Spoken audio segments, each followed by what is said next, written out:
Muy buenas tardes a todos. ¿Se escucha bien, cierto? Sí. Ujú. Muy buenas tardes a todos. Sean todos bienvenidos a esta nueva sesión del Seminario de Derecho Comparado UC. Para quienes participan en esta actividad por primera vez, cuento que es una actividad que estamos organizando en la Facultad de Derecho de la Universidad Católica desde el año 2017. En su momento lo comenzamos con la profesora Isabel Zuluaga, que está ahí, la veo presente en el público, actualmente de la Universidad de los Andes, ¿cierto? Ahora he quedado yo solo en la organización. Eh, y la idea de esta actividad, ¿cierto?, es promover el debate y la discusión académica en tópicos de derecho en el ámbito del derecho con perspectiva comparada. Hemos tenido sesiones de derecho privado, público, constitucional, administrativo, comercial, civil, familia, también con paralelismo histórico. Siempre digo que nos falta todavía una sesión de derecho penal comparado, pero no hemos logrado, ¿cierto?, encontrar penalistas dispuestos o disponibles a exponer en el seminario hasta ahora, digamos. Así que esa es básicamente la idea. Y bueno, en la sesión de hoy contamos con la presencia del profesor Jaime Alcalde. Jaime Alcalde es licenciado en Derecho por la Pontificia Universidad Católica de Chile, es doctor en Derecho por la Universidad de Valencia en España, y es actualmente profesor de Derecho Privado, del Departamento de Derecho Privado, en ramos tanto de Derecho Civil como Derecho Comercial, en la Facultad de Derecho de la Pontificia Universidad Católica de Chile. Entre sus múltiples áreas de interés, ¿cierto?, que me consta que son muy variadas: responsabilidad contractual, derecho de sociedades, ¿cierto?, derecho de cooperativas, ¿cierto? Una de ellas está vinculada entonces precisamente a las sociedades B, las sociedades de beneficio e interés colectivo, y también las empresas cooperativas. Y es en ese contexto entonces que contamos hoy con su presencia. Jaime va a exponer sobre el tema las sociedades de beneficio e interés colectivo en América Latina.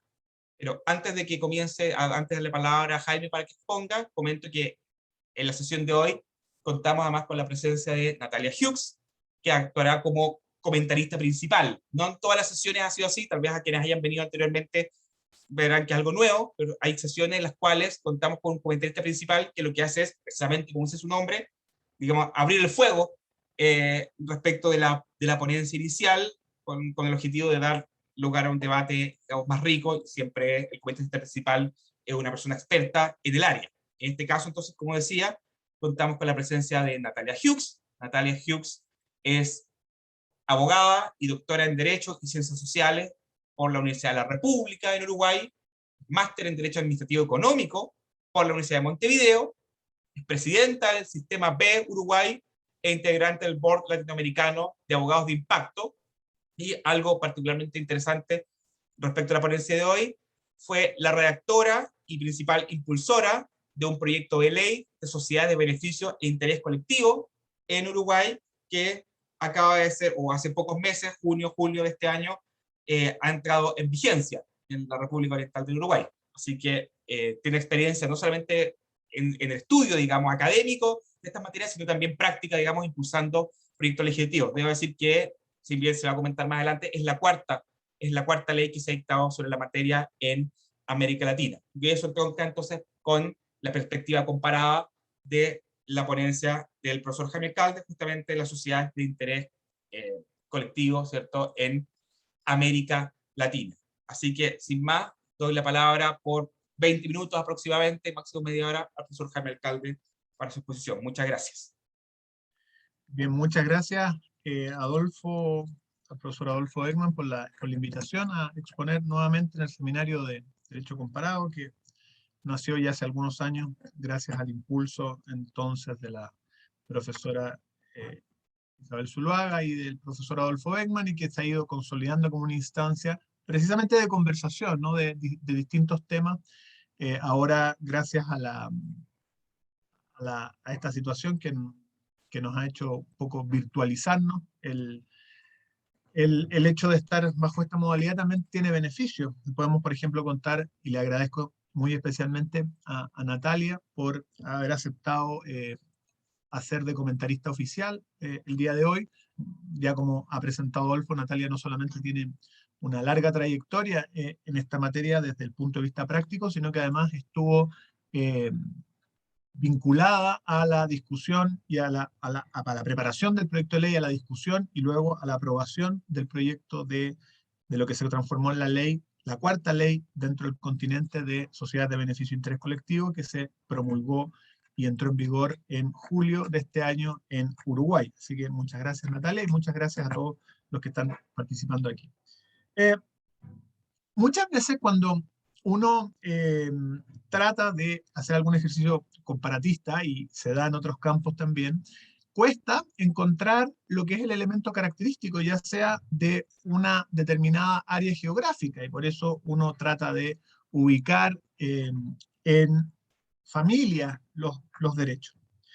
Pero ha habido ejercicios de tratar de descubrir, sobre todo en el derecho privado, algún elemento que sea propio del derecho latinoamericano, tratar de buscar, hay proyectos de unos principios de derecho latinoamericano de contratos, por ejemplo, un proyecto de un código unificado, unificado para obligaciones para América Latina, y otros esfuerzos parecidos. Hace muchos años ya también se aprobó una ley marco para cooperativas, por ejemplo, en la región, que trata de descubrir lo que serían los elementos característicos del derecho latinoamericano en esta materia.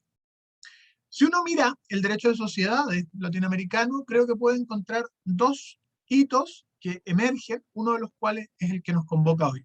El primero tiene que ver con la forma de la sociedad simplificada por acciones, que aunque no es propiamente latinoamericana, es una forma que aúna un modelo surgido el año 1994 en Francia con un modelo societario estadounidense, pero que surge hacia finales de la década pasada en el continente, sobre todo con el reconocimiento en Chile, que quedó recogido, sabemos, en el Código de Comercio, y en Colombia.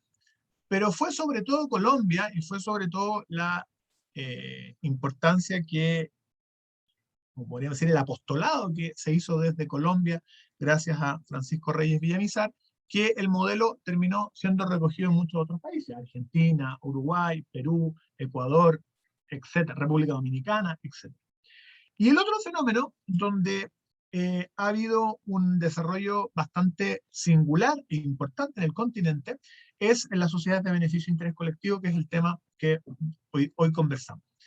¿Por qué? Primero, porque ya contamos con 4 países que han reconocido en su legislación interna una ley. Nuevamente, Colombia fue el pionero, pero luego lo han seguido Ecuador, Perú y ahora Uruguay. Hay también proyectos presentados en Argentina y uno en Chile. Si salimos del contexto latinoamericano, la situación es fraccionaria. La figura nace, como voy a referir enseguida, en Estados Unidos. Hay también un reconocimiento en Canadá. Y en Europa ha sido recogida en Italia, el año 2016, y más recientemente en Francia con las sociedades a misión. Y luego algunos otros países que han ido modificando su derecho interno y recogiendo la figura. ¿Por qué es importante el reconocimiento de la figura? Porque creo que nos hace replantearnos la manera en que entendemos la sociedad y para qué existe la sociedad. Y ahí creo que la importancia está en que la figura no solamente muestra una manera de hacer negocios distinta, se habla de negocios de impacto y precisamente por la trascendencia que se quiere tener respecto a la actividad que se desarrolla, pero también porque nos permite repensar la forma en que una sociedad se organiza y se vincula con todos aquellos terceros interesados, lo que el derecho estadounidense ha denominado los stakeholders, que es un concepto que ha terminado proliferando. ¿Por qué lo digo? Porque durante el siglo XX, desde algunas tempranas sentencias habidas en Estados Unidos, principalmente una muy célebre que fue el caso Dodge versus Ford, se planteó la discusión de qué era lo importante en una sociedad. Si la sociedad tenía que existir para producir un impacto positivo, como creía, por ejemplo, Henry Ford, o por el contrario, como pensaban los hermanos Dodge, la sociedad tenía que existir para aumentar el beneficio que obtenían sus accionistas. Conocido es a finales de en la década, justo cuando se producía el cambio entre la década del 60 y el 70, ese artículo publicado en el New York Times por Milton Friedman, donde precisamente insistía en la maximización del beneficio del accionista como lo que caracterizaba a la sociedad. Esa discusión se ha plasmado en el derecho continental, en lo que es nuestra tradición, a través de la idea del interés social. ¿Cuál es el interés de la sociedad? El interés de la sociedad solamente se reduce a un reparto, a un mayor reparto de beneficios para los accionistas o para los socios, o bien hay que hacer algo más allá. Por mucho tiempo, la idea, esta teoría economicista ha estado presente. Pero esa teoría economicista tampoco es algo que deba aceptarse como una especie de dogma. Hay un artículo que ya tiene sus años, de eh, José María Gondra, un catedrático español de Derecho Mercantil, donde precisamente afronta esto y dice finalmente que eso es una decisión ideológica que ha terminado incidiendo en la manera en que comprendemos la sociedad. Todo esto ha provocado, sobre todo por distintos influjos o por distintas corrientes de pensamiento, entre ellas la formulación de unos objetivos de desarrollo sostenible por parte de la Organización de Naciones Unidas, por las crisis económicas que marcaron la década pasada. Sabemos una fuerte crisis económica que repercutió con fuerza, sobre todo en Estados Unidos y en Europa, la llamada crisis subprime. Y ahora con la aparición de una pandemia que ha asolado el mundo y ha provocado también, por tanto, un replanteamiento de la economía. Y eso ha hecho que desde distintas instancias se empiece a reformular el paradigma de la forma de hacer negocio. Entonces se habla de un capitalismo inclusivo, un capitalismo consciente, un nuevo capitalismo u otras formas para precisamente integrar una idea de interés social más amplio, un interés social que no solamente se limita a mirar a los accionistas o a iluminar, como es la fórmula anglosajona, esa búsqueda con unos intereses ajenos, sino más bien una mirada global de cómo la empresa se inserta no solamente en el mercado, sino también en aquella colectividad, en aquella comunidad, en aquel entorno donde se encuentra. Y dentro de ese contexto surge este movimiento que tiene su punto de origen, según se señala, cuando a comienzos de este siglo se quiso vender una fábrica de helados, que era la fábrica de helados Ben & Jerry, que se vendió finalmente a Unilever. Y precisamente en esa discusión estaba la idea del propósito. ¿Cómo podíamos asegurar el propósito incluso una vez vendida la empresa? Claro, no habían fórmulas y finalmente terminó primando la idea, podríamos decir, comercial, y la empresa terminó vendida. Pero eso dio lugar a el nacimiento de una idea de replantearse la manera en que las sociedades comerciales hacían negocio. Y eso dio lugar a un movimiento que se llamó las Benefit Corporation, que alguien ha traducido como sociedades benéficas, por ejemplo, en español, o el modo más habitual de traducirlas, las empresas B. Es decir, aquellas empresas que buscan producir un impacto positivo que va más allá de la actividad económica. También se habla entonces de triple impacto. Un impacto económico, que es la actividad, un impacto social y un impacto medioambiental. Y eso dio lugar a una legislación estatal en los distintos estados de los Estados Unidos, que fue recogiendo la empresa. Hoy prácticamente la gran mayoría de estados cuenta con una ley al respecto. Y el modelo empezó poco a poco a internacionalizarse. Estamos hablando de un fenómeno donde la primera ley es del año 2010, el estado de Maryland, y por lo tanto, 10 años después, o sea, una década después, estamos hablando de que el modelo no solamente ha penetrado como una manera de hacer negocios, sino también ha ido teniendo reconocimiento legislativo en algunos países, entre ellos eh, el continente. De manera que paulatinamente esto fue haciendo que los países fueran reconociendo esta figura. En Chile, por situarlo, por situar como un país donde vamos a ver luego cuál es el fenómeno del entorno, hubo un primer proyecto, o anteproyecto más bien, presentado hacia finales del primer gobierno del presidente Piñera, que se discutió en el Ministerio de Economía, pero que no tuvo tramitación parlamentaria, no llegó a presentarse. Luego, un segundo proyecto se discutió durante el gobierno del segundo gobierno de la presidenta Michelle Bachelet, que tampoco llegó a presentarse. Pero por aquella época sí se presentó un proyecto muy breve de parte de los diputados Felipe Kast y Maya Fernández, que demuestra que como dos diputados de tendencias políticas opuestas podían converger en una idea que buscaba producir un beneficio social para el país. Y luego, unos tiempo después, estos mismos diputados presentaron otro proyecto que es el que ha tenido su avance. El fenómeno empezó a hundir en el continente y hubo leyes o proyectos de ley en Argentina que tuvo una tramitación parcial, se aprobó en la Cámara de Diputados, pero no avanzó, hasta que se aprueba el año 2018 la primera ley en Colombia. Ahí podríamos preguntarnos, ¿son todas las leyes iguales?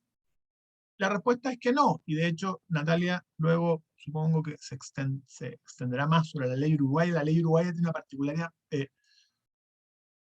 creo que tiene dos particularidades las más importantes. Una es que no solamente comprende a las sociedades, sino también puede extenderse a los fideicomisos. Y la otra es que al final de la ley se menciona que no obstante la no calificarse como sociedad B, o sea, no como sociedad B, eso no obsta a que la empresa no pueda desarrollar actividades que tengan una responsabilidad social, ¿no? Por lo tanto, es como una especie de reconocimiento legal de la responsabilidad social corporativa. Las leyes en general que ha habido en el continente han tenido particularidades, pero podríamos decir que hay un núcleo común que las caracteriza. El núcleo común es primero la adopción del nombre. Para el continente se adoptó, y ese fue un acuerdo en su día, en un encuentro que hubo en Buenos Aires, el nombre de sociedades de beneficio e interés colectivo, para tratar de cómo denominar a este tipo de sociedades. En España, por ejemplo, el movimiento que se presentó justo antes del verano de este año, justo previo al finales de junio de este año, se habla de las empresas con propósito. Se presentó un libro sobre las sociedades con propósito, se lanzó la campaña, una campaña comunicacional con la idea de llegar a tener un reconocimiento también legal de esta figura. Entonces, lo primero es el nombre, un nombre uniforme. Lo segundo es una modificación de los estatutos para reconocer el nombre y para, dentro del objeto social, incorporar este beneficio. ¿En qué consiste el impacto social o ambiental positivo? Las leyes difieren en, bueno, cómo se concreta un poco ese impacto. Los siguientes aspectos importantes son, bueno, cómo vinculamos este propósito con los directores, con los órganos de administración y sobre todo cómo medimos que se cumpla esto en el tiempo. Entonces hay una precisión sobre en qué consiste el cometido de los directores, de los administradores sociales, del órgano de administración respecto de este cometido, de manera que forma parte de su labor promover la consecución del impacto en cuestión. Y por otra parte, se establecen medidas de medición de ese impacto en el tiempo, que dan lugar a un informe que se presenta anualmente para un informe de impacto. ¿Cómo se está realizando este impacto en la sociedad o en el medio ambiente? Y eso se hace conforme a parámetros estandarizados, parámetros que constan en estándares internacionales. También, depende de la ley, se reconocen las formas por las cuales se puede perder la calidad de sociedad de beneficio e interés colectivo, y también el hecho de que los socios gozan, o accionistas gozan del derecho de retiro, diríamos en Chile receso, se dice en otros países, para retirarse de la sociedad cuando se adopta esta decisión. O sea, es una decisión que modifica la estructura de la sociedad, podríamos decir una especie de modificación estructural o modificación esencial de la sociedad, y por lo tanto los socios que no estén de acuerdo pueden decidir salir. Dentro de todo este contexto, creo interesante mencionar el caso ecuatoriano, porque el caso ecuatoriano tuvo una división del modo en que se abordó el problema. Porque no obstante presentarse un proyecto y finalmente aprobarse el proyecto y contar hoy, desde el año pasado, con una ley que reconoce a la sociedad de beneficio de interés colectivo, la Superintendencia de Compañías aprobó un instructivo que iba en la misma línea del proyecto de ley, de manera que el reconocimiento fue paralelo, por una parte administrativo y por otra parte legal. Claro, hay que, ya hago un pequeño paréntesis también comparatista, ¿no?, en materia de sociedades.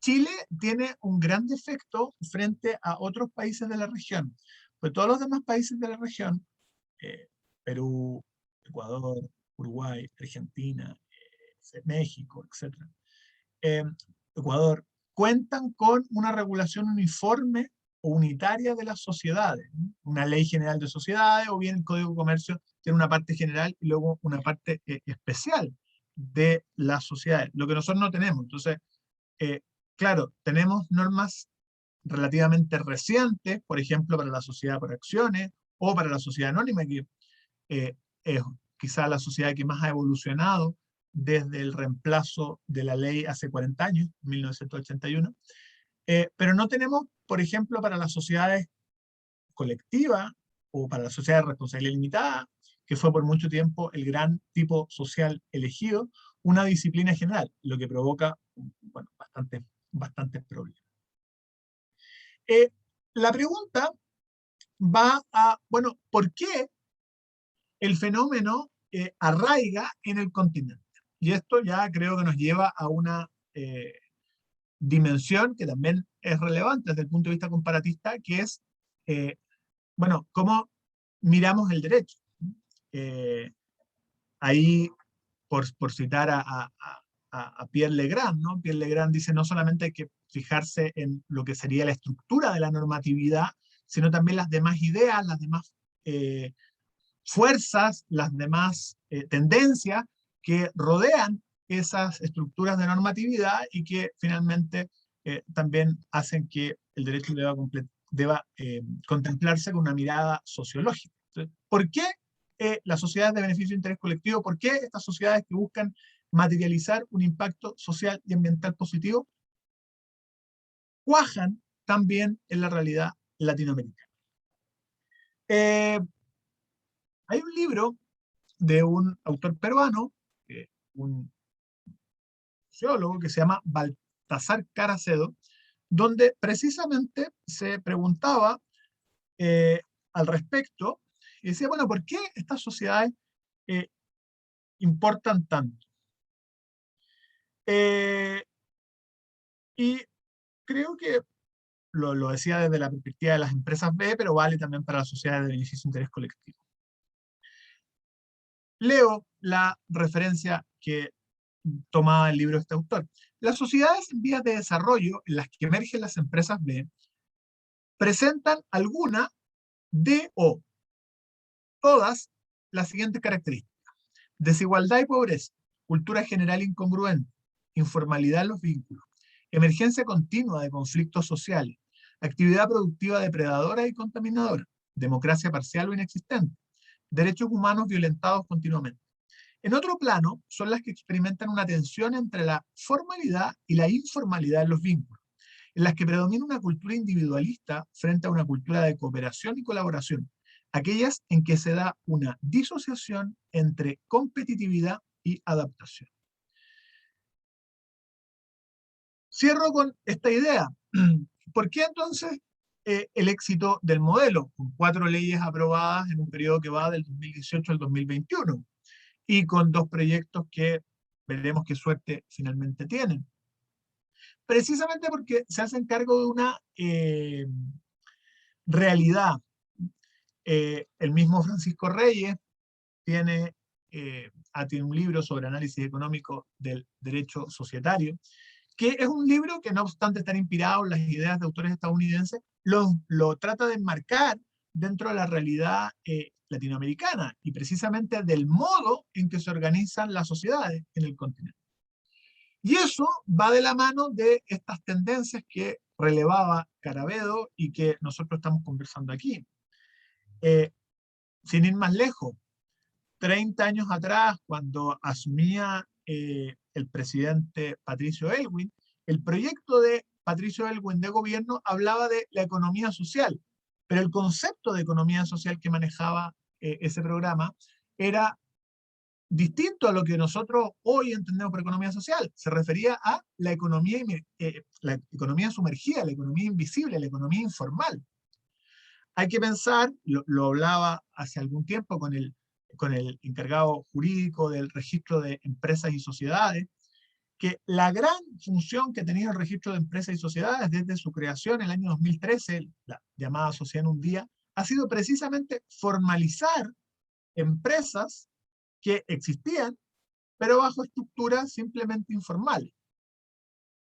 Y claro, todo eso sin pensar que muchas veces la empresa no puede quedarse en el beneficio de quienes la promueven, sino que debe ir más allá. Y sobre todo porque es necesario a veces llevar una solución a las comunidades y el entorno, asumir a las comunidades y el entorno como agentes que necesitan atención y donde la empresa puede ser precisamente un agente de impacto.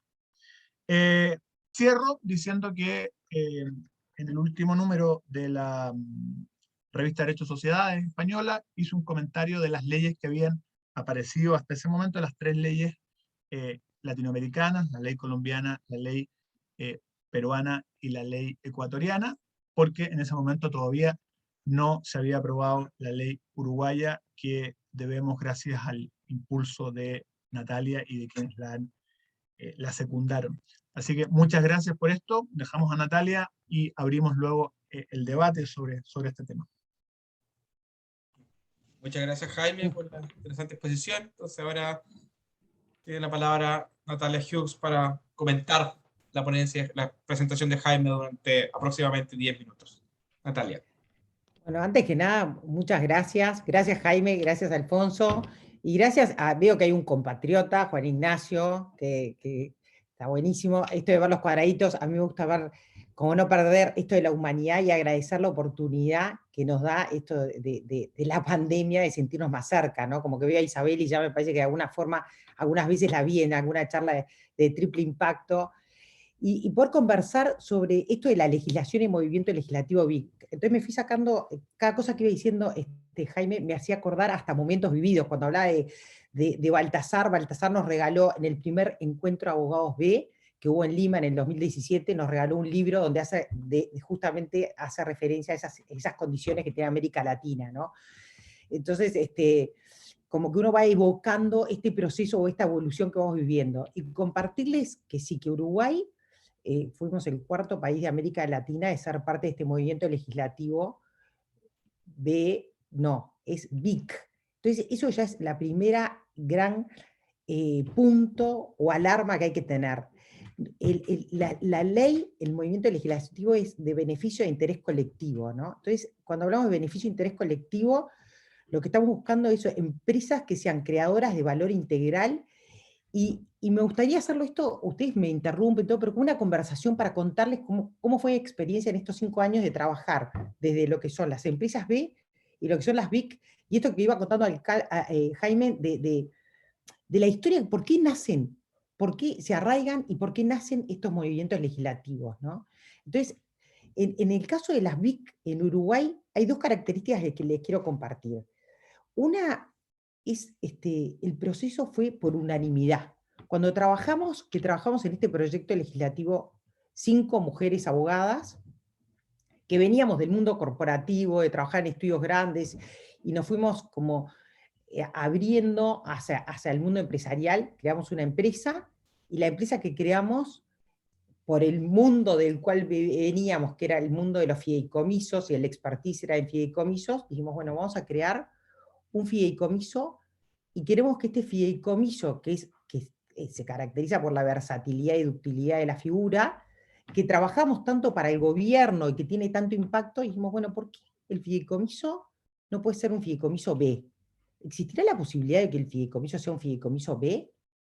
Y nacimos como una empresa, B-Pending, después nos transformamos en un fideicomiso B, y después cuando surgió todo el movimiento legislativo, hicimos, me acuerdo, en el congreso, del primer congreso de abogados B en Lima, expusimos sobre lo que era la confianza con impacto, ¿no? Esto de usar las estructuras legales como vehículos para impactar positivamente en la sociedad y en el medio ambiente, ¿no? Entonces, esto es el I, ¿no? Es el triple impacto, tiene que estar lo económico, lo social y lo medioambiental. Porque me ha pasado muchas veces que digo, las empresas, y me acuerdo discutiendo el proyecto de ley, y Bill Clark, que fue el que desarrolló los 35 proyectos de Estados Unidos, nos decía, es I, si no es I, no es BIC.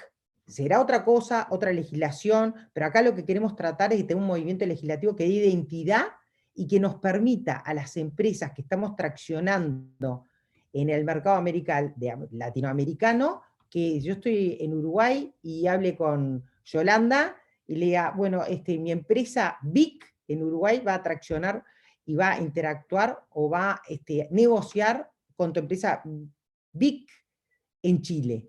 Y eso ya, ¿en qué nos pone? En un estado de situación de hablar de 3 cosas que decía Jaime.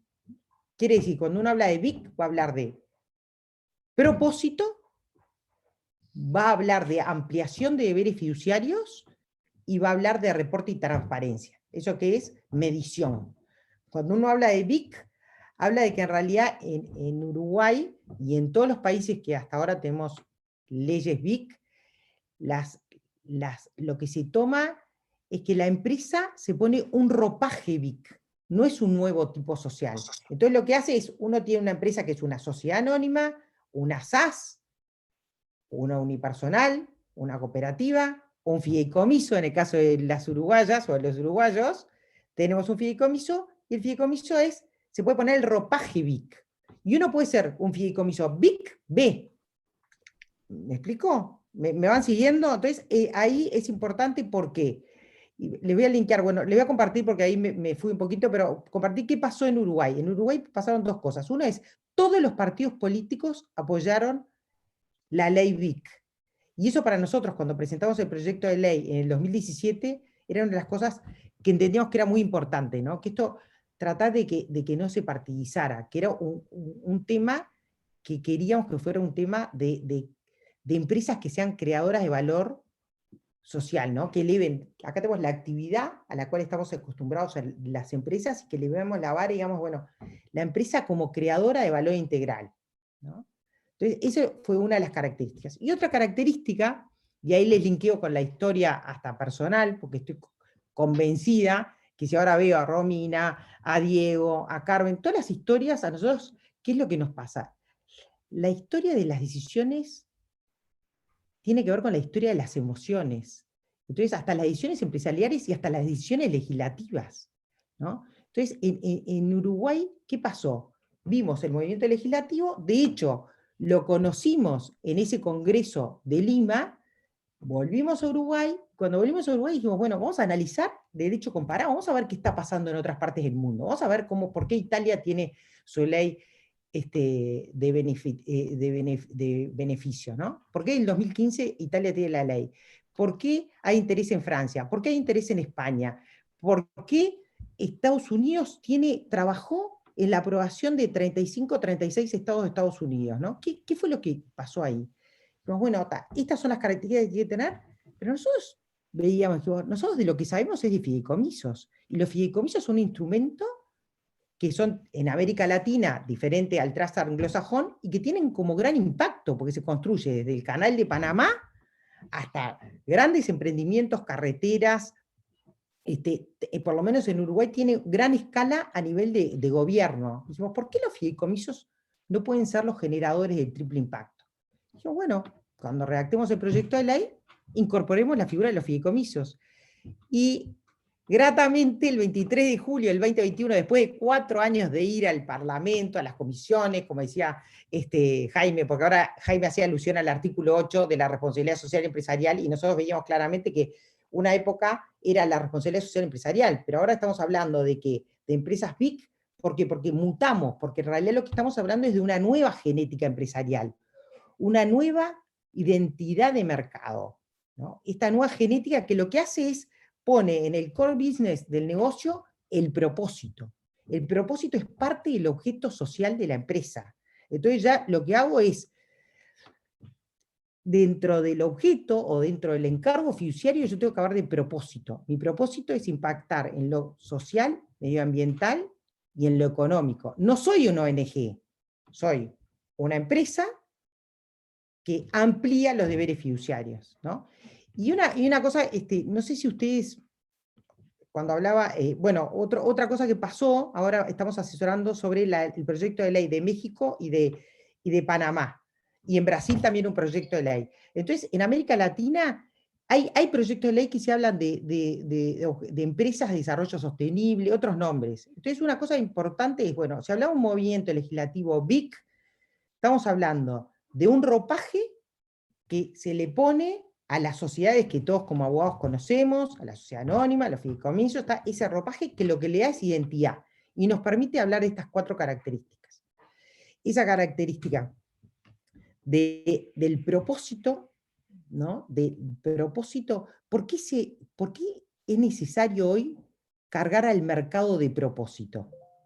¿No? O cuáles, yo les preguntaría, para esto de generar debate, ¿por qué las empresas aparecen a jugar un rol tan importante hoy en día en la solución de los problemas sociales y ambientales? Más allá de Milton Friedman, de la microeconomía, de dónde nace el derecho corporativo, ¿no? ¿Qué está pasando? ¿Cuáles son los 2 grandes desafíos que tenemos hoy como humanidad? ¿Quién se anima a compartir?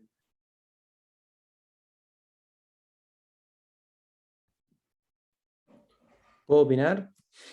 Claro. Creo que uno es claramente el desarrollo sostenible, o sea, cómo usamos nosotros nuestros recursos actuales, ¿no es cierto?, para avanzar generando impacto positivo y sin dejar desvalidas a las generaciones futuras, o sea, sin dejar sin nada a las generaciones futuras. Creo que los últimos informes de las Naciones Unidas en cambio climático fue un poco choqueante para algunos, y va un poco en ese sentido. Creo que obviamente son todas luchas por generar un futuro más sostenible, la que se están dando con las empresas con propósito y las empresas de beneficio de interés colectivo. Ya, es tal cual, y mira lo que está pasando. No sé, a mí hace unos años yo escuché una charla TED de Johan Rockström que hablaba de que se traspasaron los límites ecosistémicos planetarios. Yo como abogada, capaz que Jaime o Alfonso les va mejor con esos temas, pero yo, se traspasaron los límites. ¿Qué es esto? ¿No? ¿Qué es saber traspasar? ¿Qué es lo de la biosfera? Entonces me puse a estudiar, y sencillamente tenemos una tierra herida y consumimos más recursos que la capacidad que tiene la Tierra para regenerarlos. Entonces, este año, el 29 de julio del 2021, ya habíamos consumido todo lo que la Tierra puede generar en el nivel de consumo que tenemos. Entonces, aunque dejemos de hacer lo que estamos haciendo, igual la Tierra continuaría herida. Entonces ahí lo que hay que incorporar es un concepto de regeneración. Ya no es suficiente el parar de consumir, sino la importancia de la regeneración. Y ahí tenemos todo el tema del gran problema, el gran desafío que es el cambio climático, el desafío medioambiental. Pero pues hay otro gran desafío que quedó en evidencia hoy, con la pandemia, más que nunca, es la inequidad social, ¿no? La inequidad social. Y hay cifras que me parece que son muy interesantes de traer a la mesa. Si acá hablamos de, ¿somos cuántos? 17. 8 personas, 8 de los que estamos acá, 8 personas concentran la riqueza de 3.6 billones de personas. 8. 8. O sea, 8. Juan Ignacio, Yolanda, Rodrigo, los Ericos, así, 8 concentran la riqueza. Entonces, frente a esos dos grandes problemas de la humanidad, ¿por dónde vinieron generalmente las soluciones? Las soluciones, ¿por dónde aparecieron? Por el Estado, por los gobiernos, pero es tal el desafío y la urgencia que tenemos, dijeron, bueno, ¿cuál es la institución más grande que existe a nivel global después de la familia? Las empresas. En el mundo hay 125 millones de empresas. Entonces la solución tiene que venir por las empresas. Soluciona problemas desde el lucro, manteniendo el lucro, y dando solución a problemas sociales y ambientales, que desde la incorporación en el objeto social, desde el propósito. Ahí viene como y ponerle al mercado, porque todos estamos todo el tiempo metidos en el mercado haciendo actos de comercio, ¿no? Desde decidir qué computadora compro, qué consumo, cómo me alimento, a qué supermercado voy, todo el tiempo. Entonces, si no cargamos el mercado de propósito, va a ser muy difícil que nuestra vida tenga sentido. Como decía Víctor Frankl en el libro del hombre en busca de sentido, ¿no? Entonces, el tener un para qué, o como dice Simon Sinek en el Golden Circle, ¿no? Del para qué, no el qué y el cómo, sino para qué hago lo que hago. Entonces, desde ese lugar es, bueno, ver a las empresas como solucionadoras a los desafíos sociales y ambientales. Pero ¿qué pasa? Las empresas como están concebidas, ahí viene la parte jurídica, tienen lo que se llama la responsabilidad fiduciaria. ¿Y la responsabilidad fiduciaria qué es? Lo que decía, en otras palabras, Jaime, que hacía, es el famoso maximizar el valor para los accionistas, ¿no? El shareholder capitalism o la teoría del capitalismo de los accionistas. ¿Qué quiere decir? Que en realidad, si mi obligación como administrador o gerente de una empresa es maximizar el valor para los accionistas o los directores, y eso es una responsabilidad fiduciaria, y eso es lo que plantea la ley, si yo quisiera tomar como gerente o director decisiones que, por ejemplo, tengan en cuenta, como decía Juan Ignacio, dice, bueno, yo estoy hablando que hoy en día necesitamos una economía inclusiva, o sea, que saque el máximo potencial para el máximo de las personas que habitamos el planeta, o una economía sostenible o sustentable. Se habla de sustentabilidad, que es pensar en generaciones futuras desde el punto de vista ambiental. Este tipo de economía está siendo útil para dar solución a los desafíos que tenemos? No.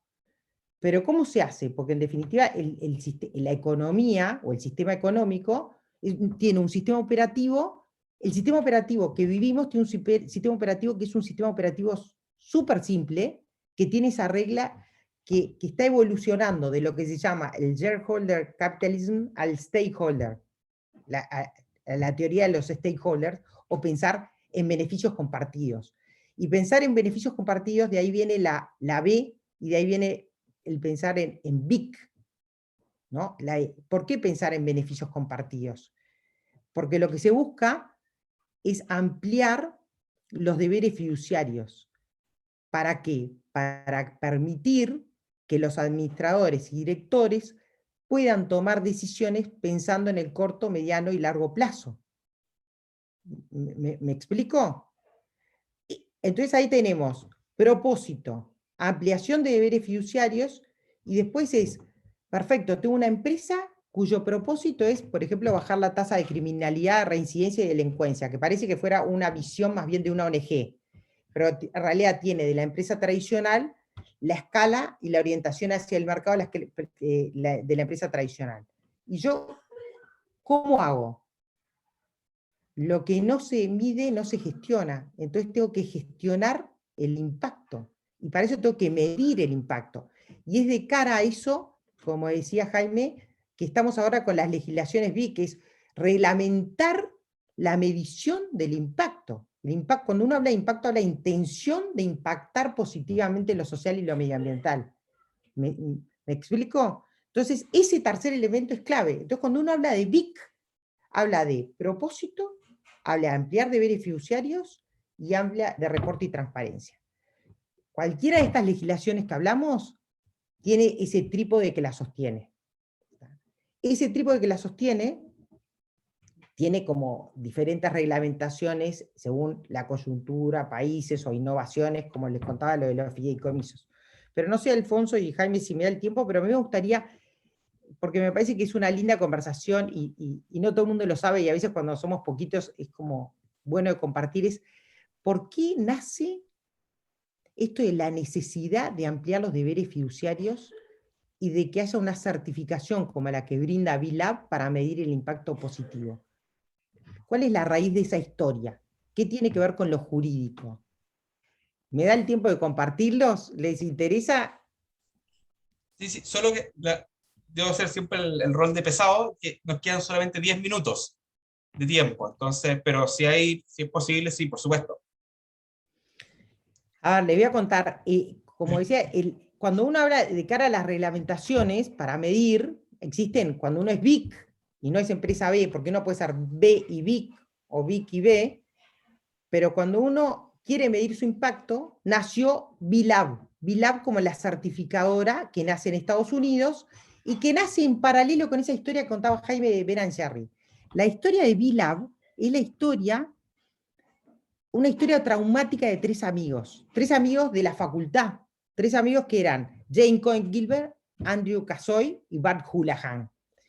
De esos tres amigos, dos, cuando egresaron de la facultad, uno aplica a Harvard, queda para estudiar en Harvard, vuelve a su padre y le dice, mira, yo no voy a estudiar en Harvard, yo quiero, con Jane Cohen Gilbert, emprender en los años 80. Quiero emprender, y voy a poner una empresa de diseño de zapatillas para basquetbolistas y camisetas innovadoras para basquetbolistas. Y el padre le dice a Bart, no, en mi época nadie le decía que no a Harvard. ¿Cómo vas a emprender? No, yo quiero darme el gusto de emprender. Resulta que Bart y Jay emprenden y crean una empresa que se llama And1. And1 es una empresa, quizás alguno que sepa mucho de deporte la conoce, era una empresa que en los años 80 aplicaba el concepto de responsabilidad social empresarial sin estar todavía consolidado el concepto. Ellos mismos habían creado una empresa que cuidaba el medio ambiente, le daba parte de sus acciones a sus trabajadores, trabajaba por la equidad de género, tenía como guarderías para las personas que recién habían tenido hijos, los llevaran al trabajo, todo ese tipo de cuidados que hoy los conocemos y los naturalizamos como responsabilidad social empresarial. Esa empresa And1 se hizo muy famosa porque acá veo Elisa, Isabel, todas son muy jóvenes, ¿no? Pero Ignacio también, pero ¿qué pasaba? Regalaban un VHS cuando uno compraba zapatillas de básquetbol Y ese VHS tenía jugadas alucinantes de jugadores de básquetbol callejeros, ¿no? Y se hizo tan buena la empresa con las zapatillas y las remeras y más que vendía, que terminó compitiendo con Nike y cotizando en bolsa. Y la número 1 era Nike and One. Entonces era una empresa millonaria que vienen y le ofertan comprar. Le dicen, bueno, vamos a comprar tu empresa. Y estos dos amigos dijeron, no, nosotros no, nuestra empresa es nuestro bebé, no queremos vender la empresa. No, duplicamos la oferta. Y en Estados Unidos está lo que ustedes deben conocer, que se llama la compra hostil. ¿Y qué pasa? Los accionistas de Angwan dijeron, no, hay que vender la empresa. ¿Por qué? ¿Qué fue lo que jugó ahí? La responsabilidad fiduciaria.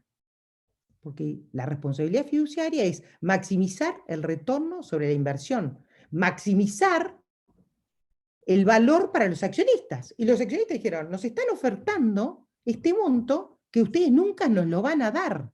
Así que hay que vender, porque tienen esta responsabilidad fiduciaria. Venden la empresa, se quedan en el board de la empresa, y lo primero que hacen quienes integran el board de Angwan, ¿qué es? Aplicar el sistema operativo sencillo que conocemos, que es numerador, ganancias, denominador, costos. Si yo quiero maximizar retorno sobre inversión, ¿qué hago? Elimino todos los costos. ¿Cuáles eran los costos de Angwan? Clases de yoga, guardería, contratar empresas que cuidaran el medio ambiente, todo eso que se eliminó.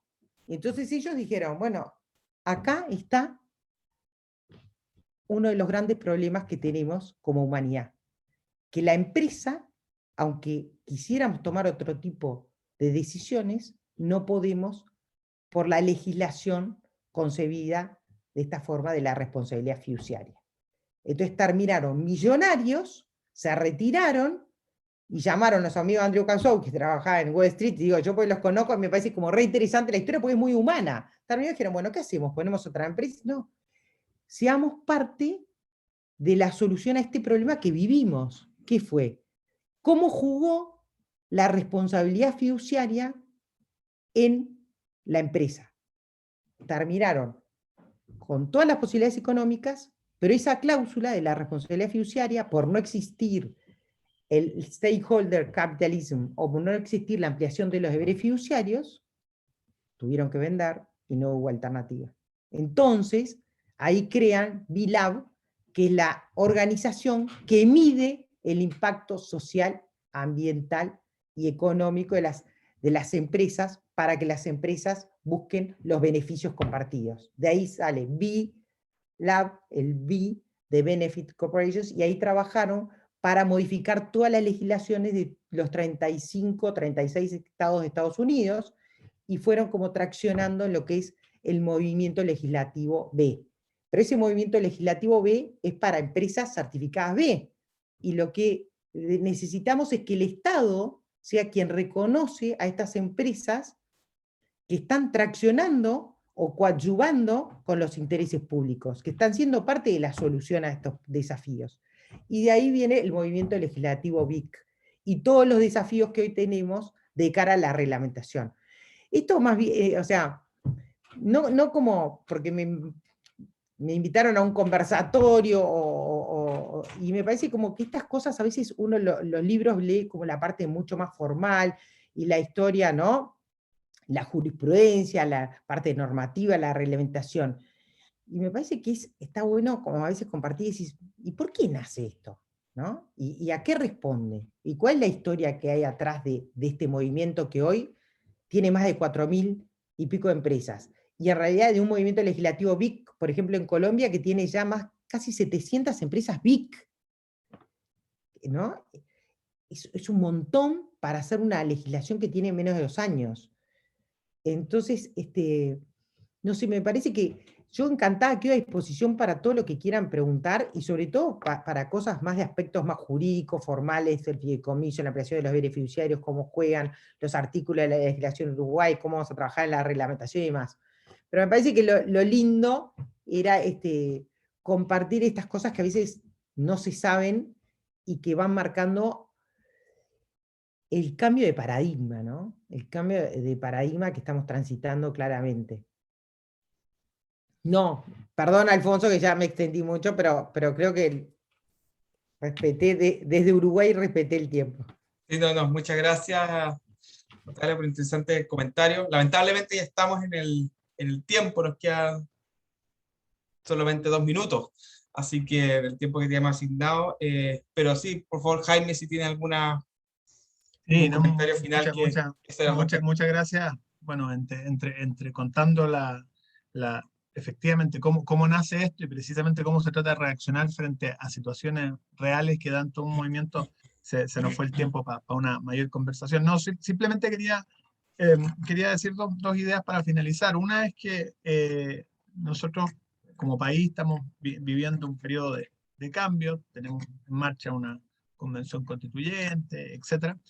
Y, y bueno, dentro de estos periodos de cambio también veremos qué ocurre con el proyecto de ley chileno, que lleva ya 4 años en la Cámara de Diputados y que no ha avanzado. Tuvo en su momento alguna discusión, hubo indicaciones de parte del gobierno, pero de ahí no tenía mayor movimiento, precisamente porque es importante este reconocimiento a la figura y que quede claro. Y la segunda idea, un poco con el motivo de este seminario, ¿no? Que es un derecho comparado, tratar de comparar distintas realidades. Podemos decir que los modelos, las 4 leyes que ha habido en el continente tienen un núcleo común en torno a estas ideas que hemos ido conversando, pero también tienen algunas particularidades, sobre todo dadas por la realidad de cada país, ¿no? Un tema que finalmente siempre surge respecto a la sociedad, las empresas B, y los colombianos también lo han tenido, por ejemplo. Claro, ¿cómo evitar que una empresa trate de atribuirse una calidad que no tiene? O sea, presentarse ante el mercado como una empresa big, cuando en realidad no tiene eh, esa calidad y no ha pasado por estas mediciones de su impacto anualmente demostrable, porque finalmente tiene que ver lo que también se llama como el lavado de imagen, ¿no? El greenwashing y todo lo que va de acuerdo a la presentación. Entonces, estamos frente a un movimiento que ha ido ya manifestándose en el continente, que tiene particularidades según los países, pero que va a seguir avanzando. La idea era un poco conversar en torno a esto y también conocer de primera mano un poco la experiencia de Uruguay, gracias a Natalia. Así que muchas gracias, Adolfo, por la disposición y a todos los que han asistido por participar en este encuentro y comentar un poco sobre esta figura en crecimiento o en desarrollo. Una cosita, si me permitís, Alfonso, es, en el caso, por ejemplo, uno de los debates que se plantea, ahora, por ejemplo, Ruanda tiene ley BIC, ¿no? Y uno de los debates que todos los que hemos aprobado la ley BIC o se han presentado proyectos de ley que siempre se da es incentivos tributarios sí o incentivos tributarios no. La ley. ¿Tiene que tener incentivos tributarios o no? Y eso es un gran debate. Y compartir las experiencias, en nuestro caso, intercambiamos mucho con Argentina, y los debates que se dieron en torno a eso, dijimos, bueno, no, la decisión es nacer con una ley sencilla que tenga propósito, ampliación de deberes fiduciarios y que mida el impacto social y medioambiental, y que se enumere, y ahora estamos trabajando, es, bueno, ¿cuáles son las empresas certificadoras reconocidas que el Estado, de cara a la reglamentación, puede reconocer? Entonces tenemos GRI, ISO, Sistema B, 5 o 6. Bueno, entonces las empresas hacen un autorreporte y eso les da la calidad de BIC, porque también hay que tener en cuenta los costos asociados y demás. Entonces, es importante esto de la definición en Chile, que están en ese proceso, es el rol que juegan los incentivos tributarios también en estas etapas legislativas y en las etapas de reglamentación, ¿no? Que de cara al greenwashing y de cara a que en principio lo que hay que hacer es tener empresas que sean pioneras y referentes, y esa fue la decisión que tomamos, y no empresas que a veces busquen solo el incentivo tributario y no estén midiendo o no tengan tan claro qué es esto de empresas con propósito, qué es esto del cuarto sector, qué es esto del triple impacto. Y eso es una transformación que es más lenta, pero seguramente más consolidada, ¿no? Y que va a tener como la mirada atenta de todos los ciudadanos y legisladores. Bueno, no, nuevamente muchas gracias. De verdad siento mucho el problema del tiempo, pero había otros compromisos posteriores, así que no podemos extendernos más. De todas maneras, agradezco a Jaime y a Natalia por sus interesantes comentarios que nos han dado una visión de conjunto muy, muy clara, digamos, consistente respecto de las sociedades de beneficio e interés colectivo en América Latina. Le informo que, como es habitual, esta sesión va a ser subida en los próximos días al canal de YouTube de la Facultad de Derecho de la Universidad Católica, así que quienes puedan revisarlo, gente que lamentablemente no pudo asistir hoy día, puedan revisarla posteriormente, y siempre les indico, cuando quedan preguntas en el tintero, hoy día por supuesto lamentablemente quedaron seguramente muchas, me tomo también la libertad de sugerir, ¿cierto?, que pueden también siempre escribir a los expositores, en este caso Jaime, ¿cierto?, también a Natalia. Yo me imagino, estáis siendo un poco patudo quizás, pero siempre me imagino que estarán disponibles, ¿cierto?, a responder las inquietudes tal vez con más calma. Así que sin más, nuevamente agradezco a Jaime el tiempo, y también a Natalia, también está aquí desde Uruguay, también con un horario distinto al nuestro, ¿cierto? Así que para ella más tarde que para nosotros. Así que sin más, les agradezco, y quedan todos invitados, ¿cierto?, a la próxima sesión del Seminario de Derecho Comparado. Quienes hayan inscrito, digamos, en la lista, debería llegarles después invitación a las próximas sesiones, que en general tratamos de mantener una periodicidad mensual. Tratando distintos temas. Así que todavía no tenemos ninguna fijada para octubre, así que no sabemos de qué puede tratarse, pero están todos cordialmente invitados a participar. Así que eso, muchas gracias, y que tengan una buena tarde o unas buenas noches ya tal vez en Uruguay. Gracias. Muchas gracias, Adolfo. Muchas gracias, Natalia, Hasta y a luego. todos los asistentes. Chao, chao. Muchas Hasta gracias. luego. Gracias. Un gusto. Muchas gracias a todos. Pasen Muchas bien. gracias. Muy bien. Vale, un abrazo.